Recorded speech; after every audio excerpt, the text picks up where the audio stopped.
YCP మాజీ MP విజయసాయిరెడ్డికి విదేశీ పర్యటనకు సీబీఐ కోర్టు అనుమతినిచ్చింది.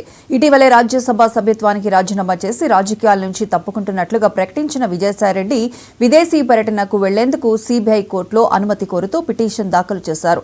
ఫ్రాన్స్, నార్వే దేశాలకు వెళ్లేందుకు నెల రోజులు అనుమతి కావాలని కోరారు. వైసీపీ అధినేత మాజీ సీఎం వైఎస్ జగన్ అక్రమాస్తుల కేసులో A2గా ఉన్న ఆయన విదేశాలకు వెళ్లాలంటే హైదరాబాద్ సీబీఐ కోర్టు అనుమతి తప్పనిసరి కావడంతో కోర్టు అనుమతి కోరుతూ ఆయన పిటిషన్ దాఖలు చేశారు.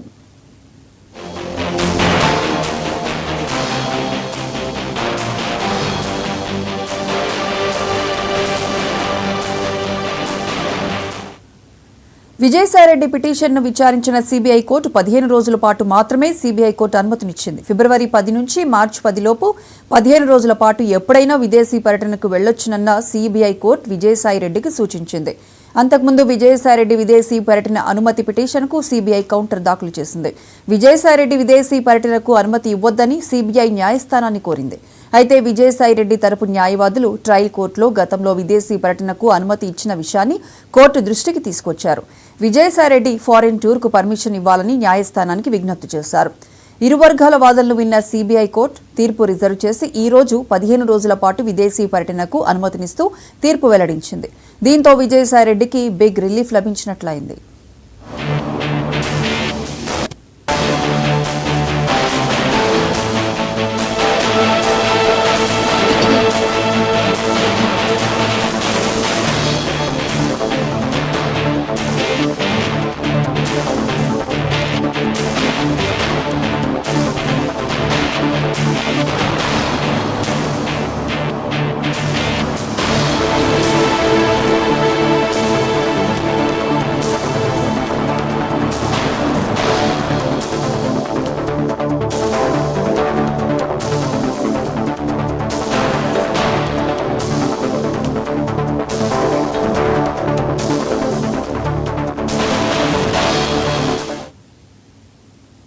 ఇటీవల విజయసాయిరెడ్డి అనూహ్యంగా తన రాజ్యసభ పదవికి రాజీనామా చేయడం, ఉపరాష్ట్రపతి వెంటనే ఆయన రాజీనామాను ఆమోదించడం అన్నీ కూడా చకచకా జరిగిపోయాయి.